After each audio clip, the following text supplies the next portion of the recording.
Terima kasih saudara Lau, kepada ahli parlimen saya YB Lee Chen Chong, saya mengundi di Petaling Jaya, kepada pimpinan Pakatan Harapan, Barisan Nasional, kepada ayah saya yang ada dekat belakang sana, Johan Jaafar, kepada tuan-tuan dan puan-puan, Assalamualaikum warahmatullahi wabarakatuh.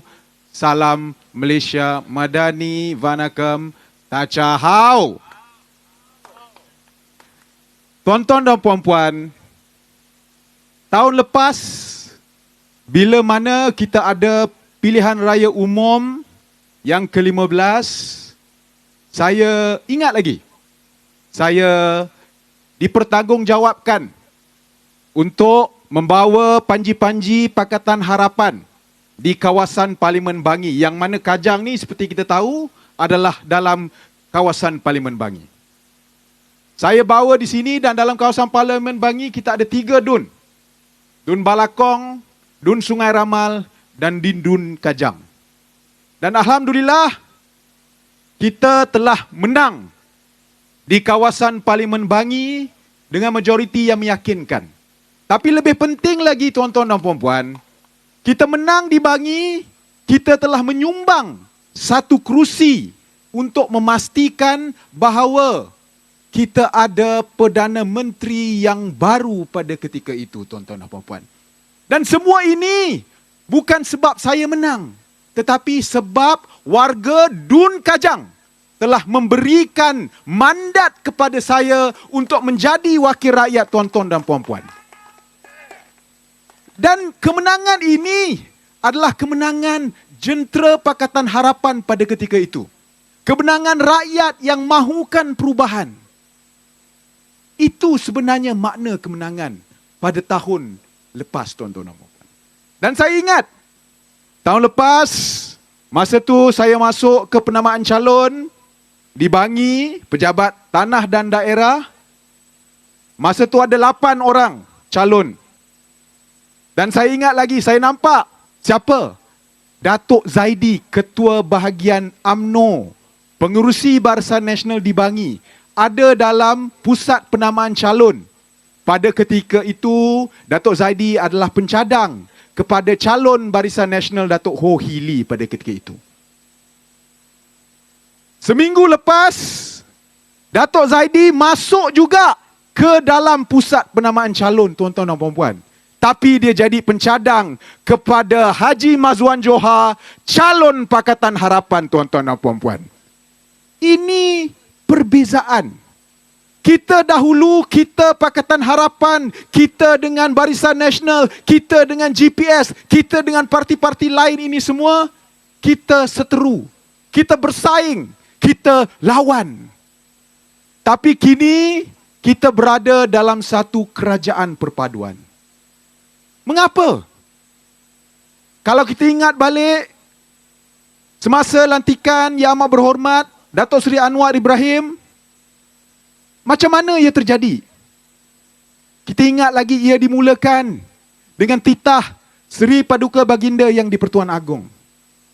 Menitahkan supaya parti-parti di Malaysia ini yang menang kerusi bergabung mewujudkan satu kerajaan perpaduan. Sebab itu kami dalam kerajaan perpaduan, walaupun dulu dah gaduh, dah lawan, apa saja yang kita tak cakap tentang Barisan Nasional dulu. Saya dekat atas pentas ceramah dulu pun, macam-macam lah cakap. Tapi saya nak cakap satu perkara lah. Saya tak pernah serang secara peribadi Datuk Ho Hee Lee, dan Datuk Ho Hee Lee juga tak pernah serang saya secara peribadi. Itu namanya kita lawan secara gentleman, tuan-tuan dan puan-puan. Itu saya nak cakap di Bangi ini.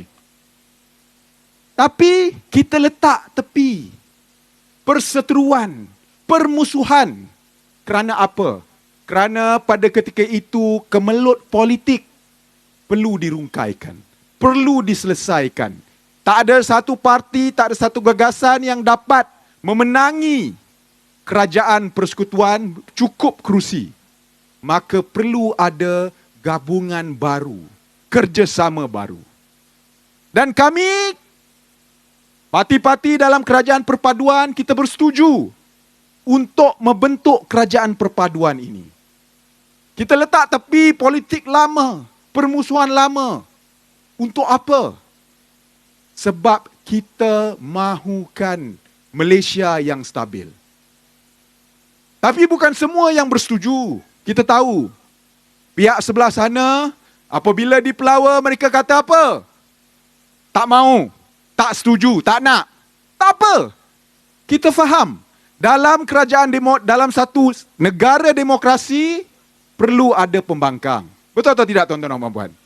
Dulu pun, kita pernah jadi pembangkang. Lama jadi pembangkang. Tetapi tuan-tuan dan puan-puan, kalaupun ada pembangkang, pembangkang ini ada peranan yang penting. Peranan penting apa? Peranan sebagai semak dan imbang kepada kerajaan persekutuan. Itu peranan pembangkang. Tetapi pembangkang yang kita ada adalah pembangkang yang tidak bertanggungjawab. Pembangkang yang suka mengadu domba. Pembangkang yang suka memfitnah. Pembangkang yang suka memecah belahkan kita. Dia pergi dekat orang Melayu. Dia kata, oh tengok, Pakatan Harapan DAP nak buat itu ini. Dia kata, oh kerajaan ni zalim pada negeri-negeri pembangkang contohnya. Macam-macam dia cakap. Tapi faktanya apa? Faktanya adalah tak kiralah negeri pembangkang ataupun negeri perpaduan, tetap kerajaan persekutuan ini tolong.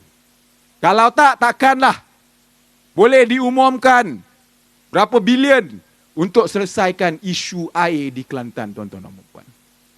Tapi pergi kat TikTok, wah, dialah macam-macam fitnah dia keluarkan.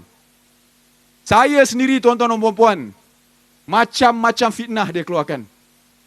Baru-baru ni saya makan pun, ada cyber trooper masuk. Oh, kata saya cuma lepak dekat tempat Cina. Padahal, penuh Facebook saya. Pergi makan kat tempat Melayu, dia kata saya makan kat tempat Cina. Macam-macam. Tapi kita, sebab kita dah diberi tanggungjawab, kita tetap buat yang terbaik.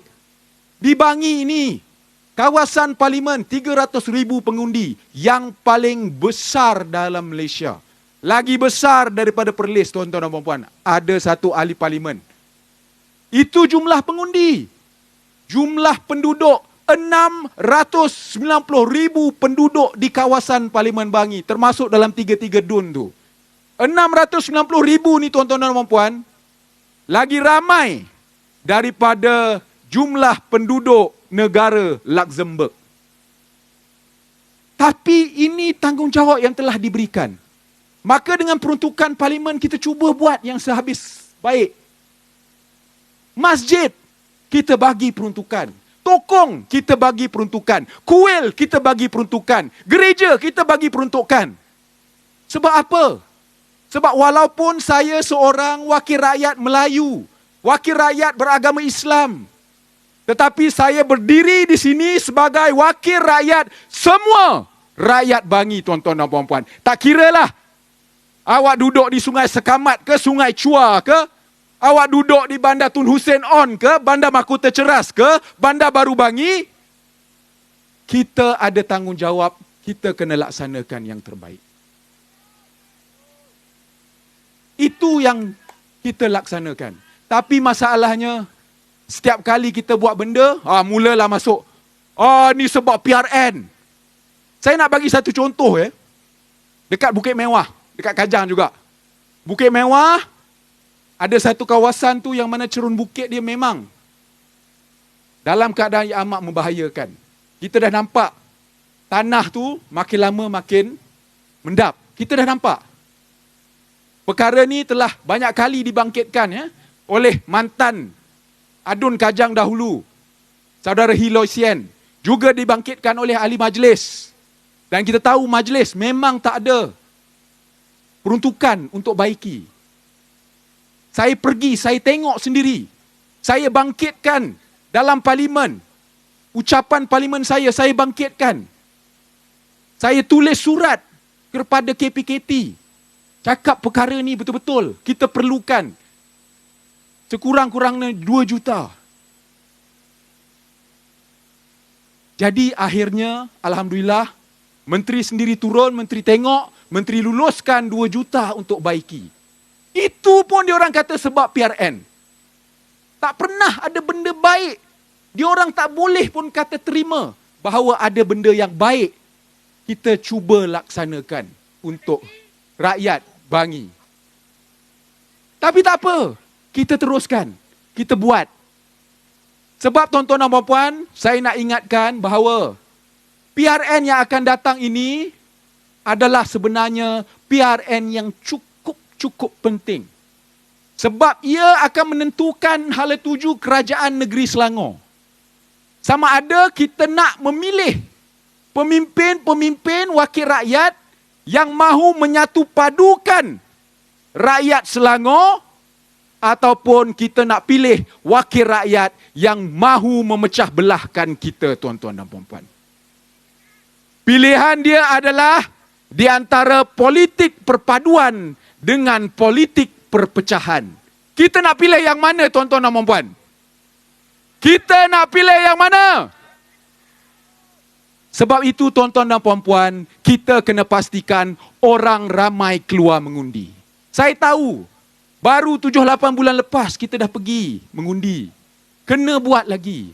Tapi tuan-tuan dan puan-puan, kalau kita tak laksanakan tanggungjawab kita, pada 12 hari bulan Ogos ini, 5 tahun, kita akan sesal kalau kita tak dapat kerajaan yang menyatu padukan rakyat. Jadi kita kena bagi tahu pada semua orang, kata keluar. Saya tahu, mungkin perlu setengah jam, sejam, tak apa. Tunggu sekejap. Sebab setengah jam, sejam itu menentukan hala tuju negeri kita yang tercinta, tuan-tuan dan puan-puan. Jadi tuan-tuan dan puan-puan, kita dah tahu. Okay, saya yakin, kat Kajang ni insya-Allah kita boleh menang.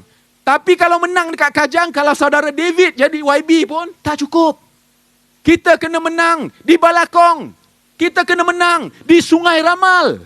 Kita kena menang di kawasan-kawasan lain supaya kita cukup kerusi untuk kita bentuk kerajaan perpaduan Selangor, tuan-tuan dan puan-puan. Boleh atau tidak, tuan-tuan dan puan-puan? Boleh atau tidak? Jadi saya dah dapat signal untuk berhenti. Nanti abang-abang polis, SPR semua akan minta saya berhenti. Jadi saya cuma nak akhiri dengan ucapan bahawa kita tak lama lagi, kita ada beberapa hari saja lagi. Kita kena kerja kuat, kita kena bagi tahu semua orang untuk keluar mengundi pada 12 hari bulan Ogos. Dan kita pertahankan politik perpaduan kita di masa akan datang. Wabillahi taufiq wal hidayah. Wassalamualaikum warahmatullahi wabarakatuh. Sekian, terima kasih.